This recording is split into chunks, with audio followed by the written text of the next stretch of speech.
Welcome back to Railbound. I'm dear darling, and enjoy the ride as we make connections and travel the world together. So I've had a little bit of a think about what is going on in our thing and how to solve this. I think what I was getting onto at the end of last episode was probably the way forward, because so the thing I said at the end of last episode is, what if we release the dummy car way later than we currently do? Because there's not much benefit to releasing it now. If anything, it just adds a sort of like wrinkle into the mix. And the only reason I was doing it, because I was like, we need something to press the orange button and the red button immediately. Which I don't think is necessarily true.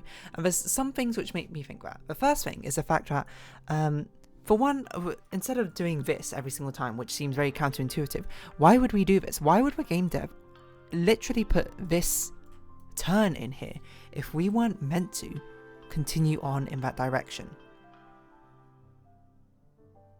I don't know. So basically my hunch here is I'm releasing the dummy too early. I still believe that the dummy should probably be the one to hit this button, like something like along these lines, and then I think it kind of has to come back. I don't really know what else we're going to do with it. I don't know if it's a problem if a dummy continuously goes on forever, or if maybe it'll hit a dead end at some point. Oh, that's a good point. Okay, well, I mean, we'll cross that bridge if we ever come to it. I liked what I can't remember exactly the thing we did here, but the thing with like we're crossing over tracks we had here, such that blue one and red one dodged each other. I think that is not the place to use a semaphore. That seems unreasonable to me. I feel like there must be a better track layout which works. But the thing is, when do we want to hit this blue lever? Because we were running into issues where I was just like, it's not switching fast enough. So we want to switch them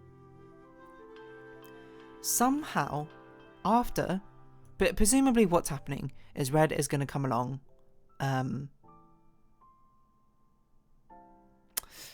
I was going to be like, red should immediately go into his tunnel. I don't know if that's true, actually, the more I think about it. Do we want red to immediately go into that tunnel?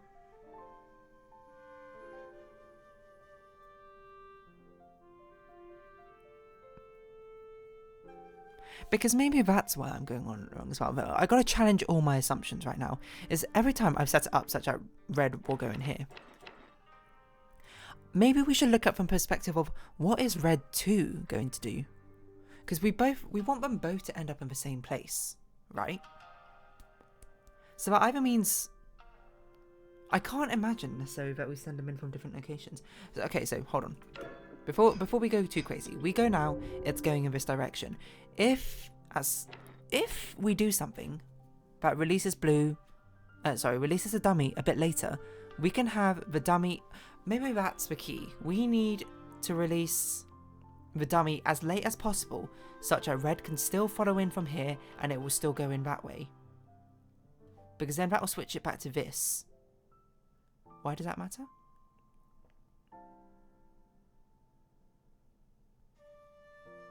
Because then that means that then the dummy will come back. Ah, wait a minute. Maybe the dummy will stop if we force the dummy to go back where it started. Hold on. Okay, so that kind of solves the problem. If the dummy's not waiting on the track, the dummy needs to hit a dead end at some point. It can't hit a dead end in any of these. Well, maybe it could hit a dead end here, I'm not sure. But it can't hit a dead end in any of these two places because of the forcing of this track. I didn't think about this. Oh, we can't actually make the dummy hit a dead end here because of his turn. Maybe the dummy does end up over here somehow. Ah, wait, what if a dummy hits a barrier? What if because this interestingly has 2 spots here. This only has 1 spot. What if we get number 1, number 2 in? Then what if a dummy like signs its own crash? It hits a red button after number 2's been let in and crashes into C. That's fine, isn't it? And that's one of the only ways we can stop the dummy. Either that or we trap the dummy in a loop. But trapping the dummy in a loop has not been very fruitful so far. So okay, I'm challenging all my assumptions now. When do we want to release blue? I don't know. I think what we should think about is how, because we want number 1 now to go this way, because I think this is the way number 2 goes. I think we should try and get number 1 and number 2, red 1, red 2, in the same path towards the exit. And that will be them flipping this switch coming out of here like that. Now, why do I say that?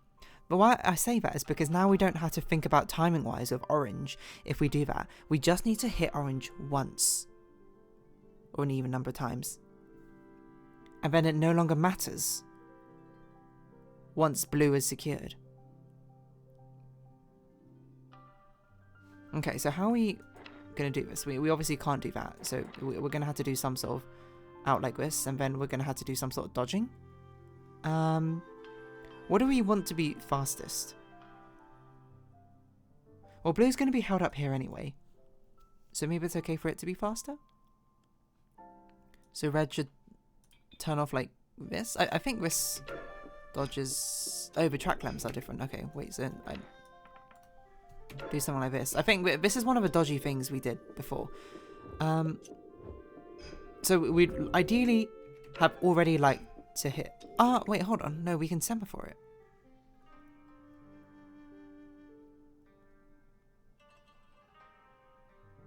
Is that what we use a semaphore for? We use a semaphore... Not here. We use a... No, yeah, no, wait, we can't. No, yes, we can. We can do this. No, this. And that way, red 1 will always wait here until the dummy's actually been released. And the orange button timer no longer matters because red will be coming out of this way and it'll be the only one which has come out of this way. Okay, so then blue will go through here. Now the question is, when do we release, like, do we want to release you now? The problem with this setup is it traps 2. So maybe we... Can we do it from here? I mean, I guess you could go like this. We don't have any track left. Does this even work? When 2 gets released, number 1 waits. Number 1 gets through. Oh, okay. Oh, okay. Wait, we didn't crash. And then the dummy... Wait, that worked. Oh, and it doesn't even matter if the dummy goes on forever. Hey, amazing. Oh, a cat's with us too. Crossroads. Pet the dog, pet the dog, pet the cat. I need to go back to that. That was crazy. Okay, I did not expect that just straight up to work. I would have thought I got something wrong. Okay, that's just unlucky guessing in the end. So what are the key takeaways from this? It's really hard to get a takeaway from this because this is so specific. I think the idea of not trapping the dummy car in a loop, instead waiting on releasing the dummy car is the one which pushes the buttons for us. Again, see, this is a benefit. Actually, I think this is a key takeaway.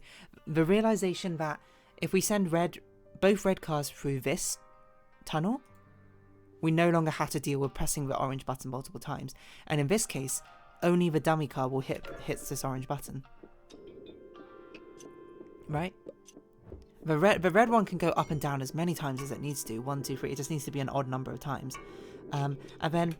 And then we use the dummy car again for dual purpose of hitting a button. And now, since it's also reconvening on the same track that red is, we use it to toggle this switch. Because red one, because it toggles it in the correct direction, then red 1 toggles it back, and then the dummy car will toggle it again, and red 2 toggles again. I think it's just kind of lucky that the timing works out with this, that red 2.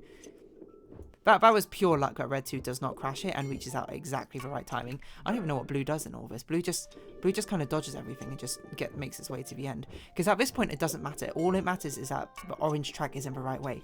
Okay. So that's actually an interesting thing to think about, is that when you have multiple cars, sometimes you can actually separate them out, the paths that they go down via the tunnels. In that case, the blue car only goes through the blue tunnels, and the red one only goes through the red tunnels. And the separation of their track means that we don't have to be concerned with the timing of the button pushes for either of them. We can tackle them separately. Again, I will fully admit I got quite lucky at the end. I got there like 70% of the way, and then the last 30% I lucked into. But I guess I'll try the bonus levels now, but they must be fiendishly difficult. Oh, I vaguely remember this one. This one is like we had the 2 cars trying to pass each other, right? 12-1. No, it's actually just completely different. Okay.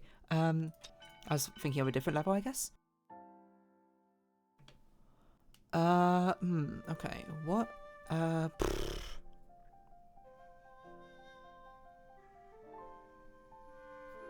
What do we want to happen? Well, ideally we get number red. We get red to the end.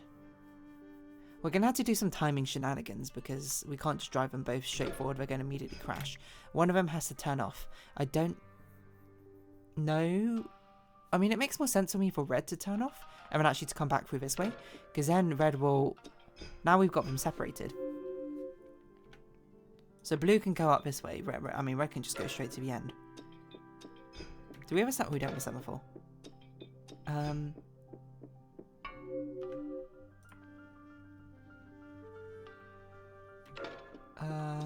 then it goes down. So maybe blue can just go round again? Ah, we're missing. We're one track short. Does that work timing wise though? Oh wait, hold on. We can just do this, can't we? Wait, I've not used a dummy car. Or this track. Okay. I guess. That does not seem like the intended solution of that, seeing as I did not interface with a couple of the mechanics, but still. Right, okay, this one we have to use a dummy car, surely.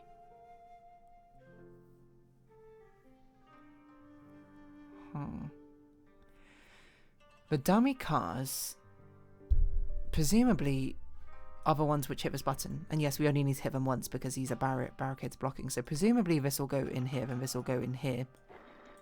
After a bit, an ickle bit of delay. Right, we have bish, bash, bosh. That's the fastest that can actually get over there, so...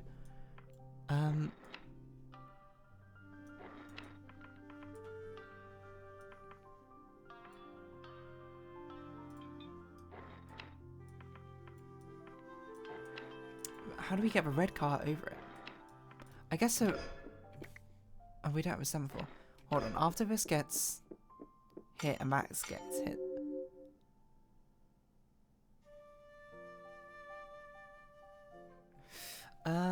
It seems like one of them... My hunch is blue one should go in first over here. It will toggle this. Red one will come down, drive over both of these, turn around and come back in. That's my hunch of what the solution will look like. Because I don't know how this is going to work timing-wise. It's very difficult for these to not... I mean, it's not impossible for these to not crash, but... certainly a lot more effort than I feel like it needs to be. Oh yeah, timing-wise. This one's quite hard. Like, this one I feel like conceptually I know what to do. I just don't know how to technically execute it in any way, shape or form. Well, ideally we'd have you go over here first. You would delay yourselves an ickle bit.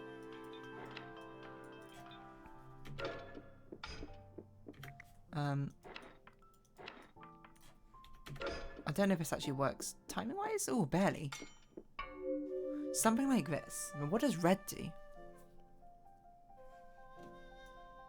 What do you do? That's a good question as well.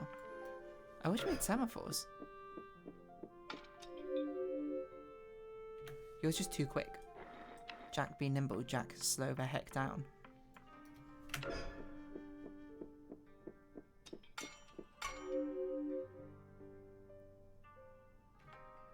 So how does red become a part of this?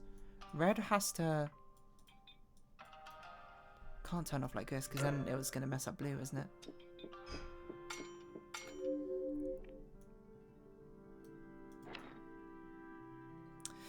I feel like this is along the right lines, though. Actually... Can red reconvene here? No, red needs to turn around.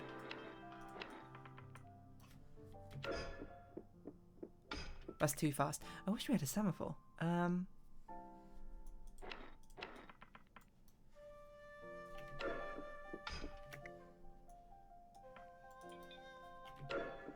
guess we can dodge each other like that. And pretend that airplanes in the night sky are like shooting stars. Hold on. I guess if you end, then red could come along here and then come out over here maybe. Ah, we need one more track.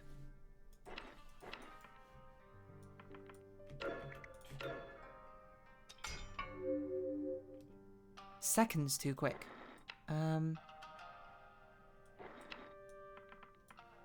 No, blue needs to be as fast as possible.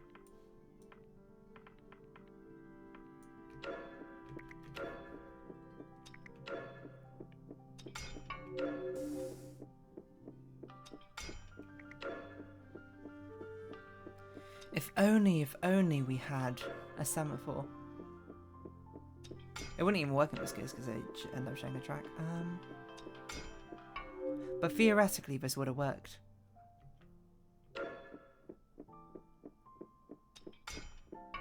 We need one more track. No, two. We need. If we had 2 more tracks, this would work. Can we save 2 tracks anywhere? I mean, this in particular feels a bit wasteful. Maybe we can combine the 2 things together.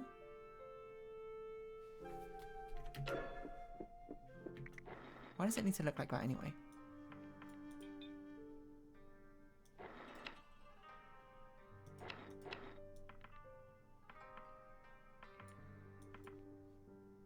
There must be an easier way to get you to dodge. What did I do in the last one? I actually just completely forgot.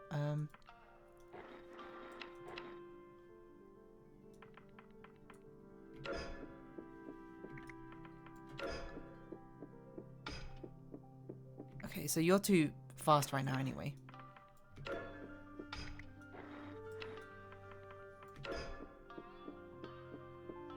That's the bare minimum speed you can be.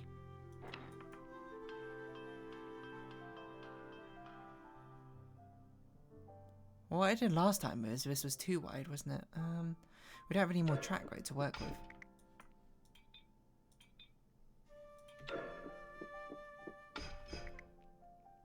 Blue one can't go any faster is a problem. Well, it's not a problem. I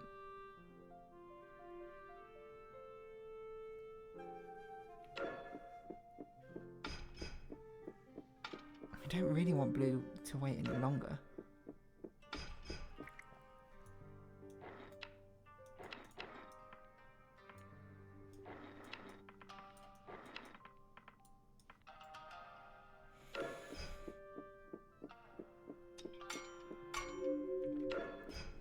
I don't think the timing could it could only be set by 1, which is not really helpful.